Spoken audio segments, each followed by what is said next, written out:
गुरुजी नमस्कार। मेरा एक क्वेश्चन ये था कि मन की आत्मा को कैसे सुन सकते हैं और कैसे देख सकते हैं? आपने पूछा है आत्मा की आवाज को कैसे सुन सकते हैं, कैसे अनुभव कर सकते हैं। बड़ा ही महत्वपूर्ण प्रश्न है।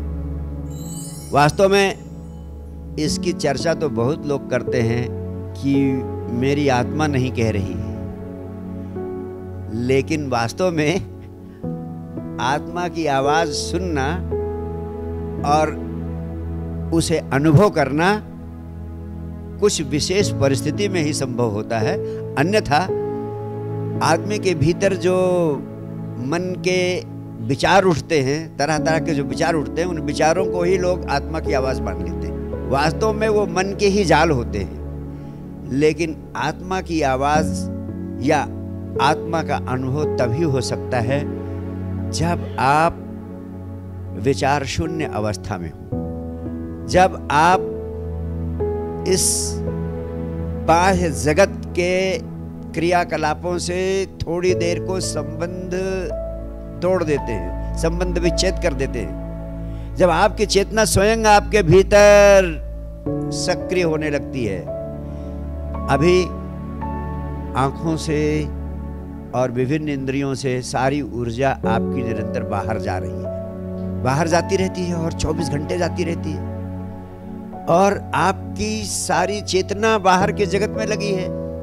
आत्मा तो भीतर की चीज है। ऊर्जा कभी भीतर की ओर आती नहीं है।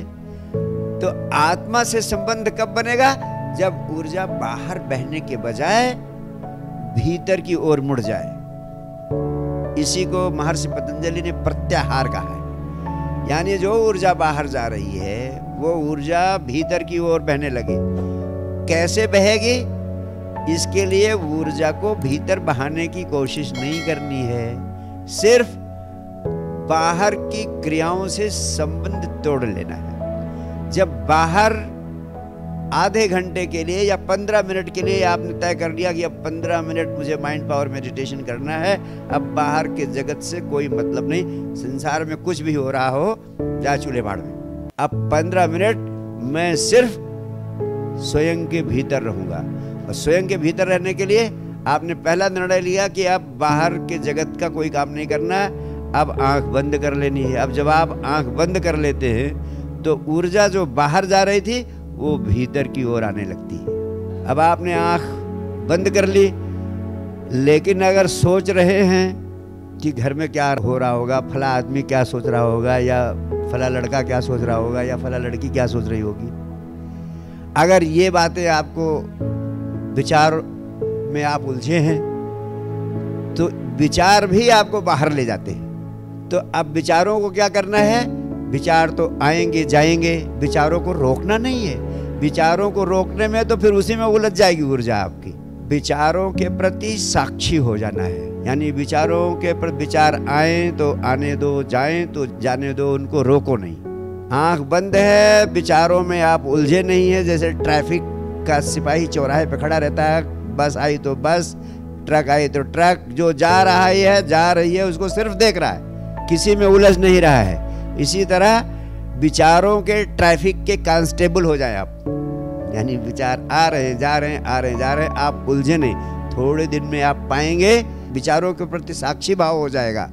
तो थोड़े अभ्यास के बाद आप पाएंगे कि जैसे आप आंख बंद करते हैं, साक्षी भाव में हो जाते हैं विचारों के प्रति, तो 1 मिनट 2 मिनट के अंदर ही विचारों का आना बंद हो जाता है। अब जब विचारों का आना भी बंद होने लगा, आंखों से ऊर्जा बाहर जाना बंद हो जाती है और आपकी चेतना भीतर के किसी केंद्र पर, जैसे थर्ड आई पर आप केंद्रित कर देते हैं, थर्ड आई को देखते रहते हैं बंद आंखों से, तो धीरे धीरे धीरे धीरे विचार शून्यता की अवस्था होती है। ऐसी अवस्था में आपको अंतरात्मा की आवाज सुनने का अवसर मिलता है।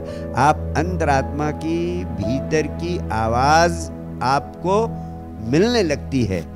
ऐसे विचार शून्य अवस्था में जो भाव आपके भीतर से आएगा वही अंतरात्मा की आवाज होगी। यही एक प्रक्रिया है अंतरात्मा की आवाज को सुनने की, और कोई दूसरी प्रक्रिया आज तक पृथ्वी पर पैदा नहीं हुई है। जब आप माइंड पावर मेडिटेशन का अभ्यास करेंगे तो अपने आप आपको आत्मा का अनुभव, आत्मा का स्वाद और अंतरात्मा की आवाज उपलब्ध होने लगेगी। ये मैं आपको वचन देता हूँ। थोड़ा अभ्यास करें, इसके परिणाम आपको स्वयं मिलेंगे। Thank you.